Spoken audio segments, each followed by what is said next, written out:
We may envy them for playing our favorite heroes and villains, but sometimes even superhero actors get jealous. There are some superhero roles that we couldn't imagine anyone else playing, but in the world of Hollywood, there are tons of nearly moments and what-ifs, with actors nearly getting other superhero or villain roles. Sometimes that can be for the best. Other times, you do have to wonder what would happen if they had played another part. In this video, we'll look at some of the Marvel actors who wanted to play different comic book characters and try to imagine what that would have looked like. From Marvel bad guys wanting to play rival DC heroes to Avengers actors wishing they had played a different Avenger, these are some of the close calls that could have changed the superhero genre forever.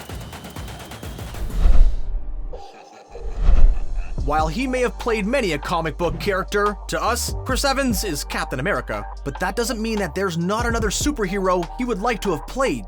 In an interview with Style, Evans dropped an absolute bombshell for fans, saying that his childhood hero wasn't Cap, but instead preferred a more friendly neighborhood hero, Spider-Man.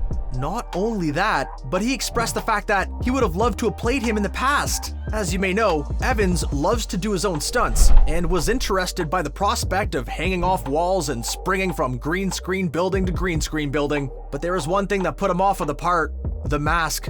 Evans stated that he's claustrophobic and would have hated having to put on the mask. And he also doesn't think that he could have been in that suit all day. And while it's very much up for debate, Evans said that he thinks the Cap suit is cooler anyway. You do have to wonder though how good a young Evans would have been for the part, and how things would have worked out for him if he had appeared in Sam Raimi's Spidey trilogy instead of Fantastic Four. All right, Sam. Duty calls. In many ways, the MCU feels like it cast almost perfectly. One such case is Tom Hiddleston as the trickster brother of Thor, Loki. Hiddleston brings a dry charm mixed with a conniving energy that makes him almost perfect for the part. But that doesn't mean he wasn't interested in another part initially. In fact, Hiddleston wanted to play Thor.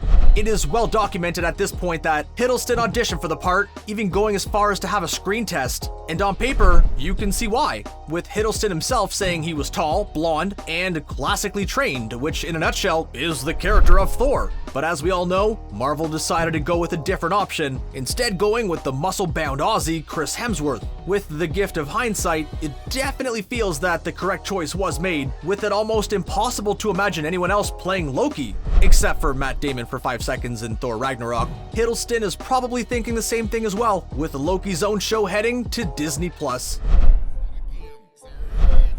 While Hiddleston is an example of a villain wanting to play a hero, sometimes it can be the other way around. James McAvoy is no stranger to playing a character with extreme abilities, playing Professor X and the Beast, among many, in Split and Glass. But he had his eyes set on a different character entirely. McAvoy expressed interest in playing the character of the Riddler in the DCEU. During an Instagram Q&A, McAvoy was asked which DC character he would like to play, and after some thought, suggested that he would like to play Riddler, stating that he believes DC have some of the best comic book villains. McAvoy said that the role would be a fun one for him to play, and it's easy to imagine him nailing the part. The Riddler is one of Batman's greatest adversaries, and it was confirmed that he will be one of the primary villains alongside Colin Farrell's Penguin in Matt Reeves' upcoming Batman film.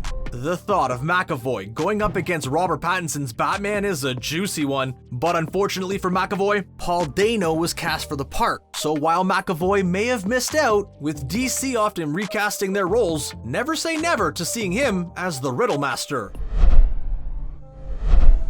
Like Chris Evans, there have been tons of actors who have been linked and expressed interest in playing Spider-Man, one of which, in a case that nearly broke the internet, was Donald Glover. Glover went viral after announcing that he was interested in playing the character of Miles Morales, a character whose popularity has skyrocketed in recent times. After Glover announced his interest, fans went nuts, creating fan art of the former Community star as well as hashtagging his name for the part. While this did draw the attention of the powers that be, sadly, it never came to fruition, and Glover has since made jokes about the whole thing. The whole event seemed to have been lost in the sands of time, but fans don't forget, and neither did Spider-Man Homecoming director John Watts, who brought Glover in to play Aaron Davis in the movie.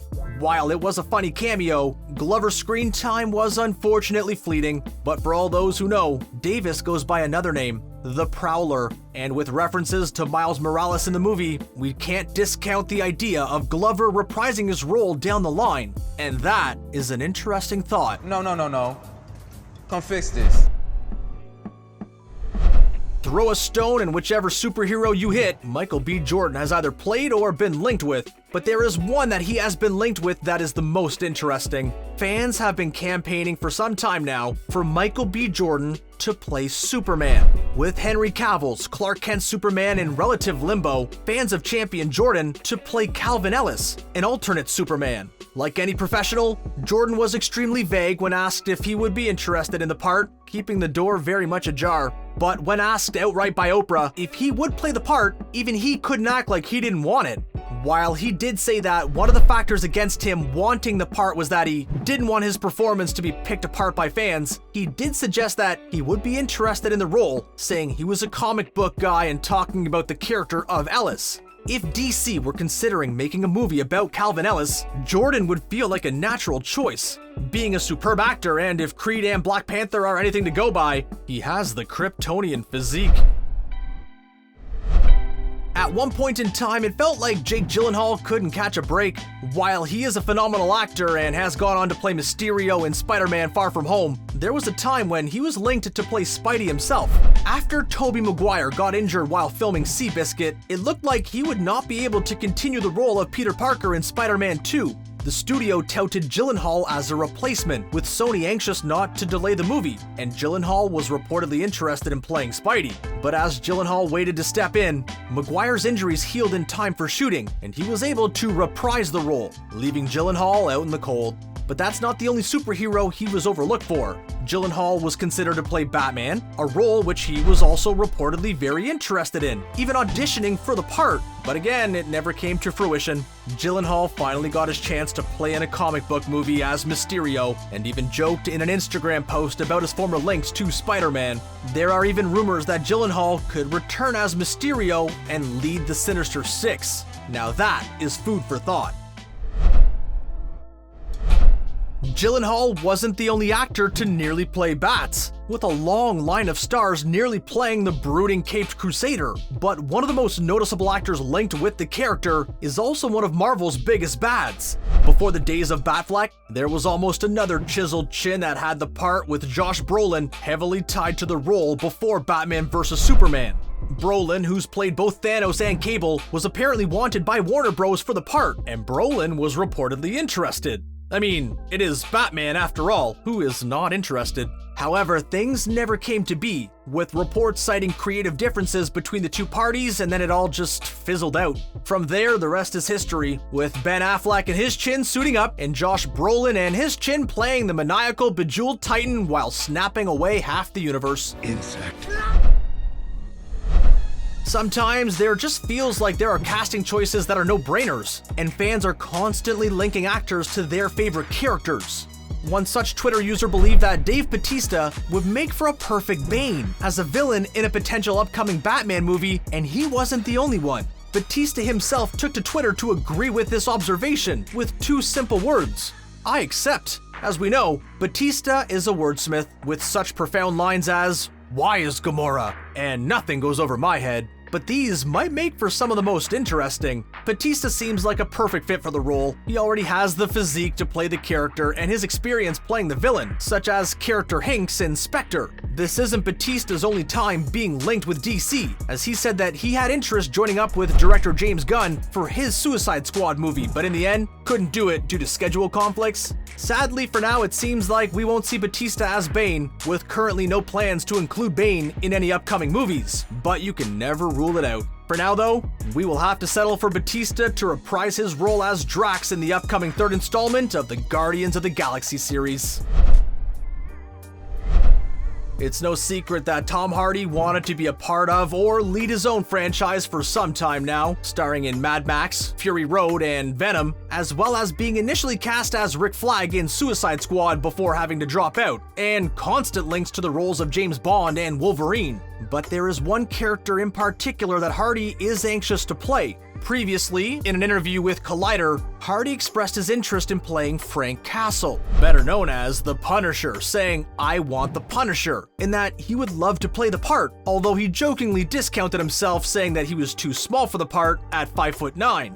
Although there has been a recent iteration of the character at Netflix, with Jon Bernthal providing an excellent turn at the part, Marvel are on the verge of getting their properties back, leaving the floor potentially open for a new casting for the part. Now, while this by no means indicates that this will happen, with Hardy expressing interest in the part and with the character being popular, it could happen, but it feels very unlikely in this climate that Disney would go with such a violent, gun-toting character, although it feels like there is no question that Hardy will question it. Thankfully for Hardy fans, we will see him return as Eddie Brock in the upcoming Venom sequel. It currently feels like there are more Jokers out there than superheroes right now, but that's not stopping people throwing their hat into the ring. Like the roles of Batman, there are tons of stars who have been linked with the role, but one actor who would love to play the part is none other than Nebula herself, Karen Gillan. Despite having a reoccurring role in the MCU, when asked in an interview whether she would be interested in being in the DCEU, she said she would, on the condition that she would play the first female Joker. Gillan said that it feels like a role she was born to play, and deeply expressed her interest, but acknowledges the fact that it would be unlikely given that her role of Nebula still has room for growth. She would also have to get in line with a long list of interested actors, with Atlanta and Sorry to Bother You star Lakeith Stanfield also wanting to play the part. I guess the only thing we can say is send in the clowns. You give me a call when you want to start taking things a little more seriously. Which one are you most shocked by? Are there any that you wish would have happened? Let us know in the comments below and make sure you subscribe to ScreenRant for more great content.